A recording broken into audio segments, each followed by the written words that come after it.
சந்தோஷம் இருப்பார். 4/5/2026 காலையிலும் சந்தோஷம் இருக்கு, மகிழ்ச்சி, முதலமைச்சர் பயங்கர மகிழ்ச்சியில் இருப்பாரு. 4/5 5 6 7 8 9 இன்னைக்கு காலை வரைக்கும் முதலமைச்சர் பதவிக்க முடியல.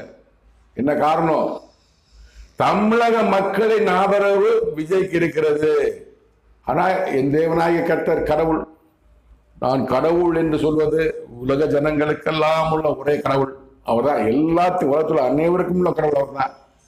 மேக்சிமம் இந்தியாவிலும் உலகத்தில் இருக்கிற கிறிஸ்தவர்கள், இஸ்லாமியர்கள், இந்தியாவில் அதிகமாக இந்துக்கள் இருக்கிறாங்க, நாடுகள் இருக்கிறாங்க. 3 மதம் பெரிய மதம். இல்ல இஸ்லாமியர்கள் எப்படி கடவுள் கும்பிடுறாங்கன்னா அல்லாஹ் இறைவன் கும்பிடுறாங்க. கிறிஸ்தவர்கள் யெகோவா என நாம கொண்ட தேவனாகிய கர்த்தரே அவர் தான் கடவுள் கும்பிடுறாங்க. இயேசுக்கு மேல பார்த்து கூப்பிடுறவரு பிதாவாகிய தேவனாகிய கர்த்தரே அவர் தான் கடவுள் கூப்பிடுறாங்க. இந்துக்கு நம்ம கூப்பிடுறது தெய்வமே, ஆண்டவரே கூப்பிடுறோம். இவருதான் எல்லாமே கடவுள் தான். ஒருத்தர் கூப்பிடுறோம், அவங்க பாதையில போற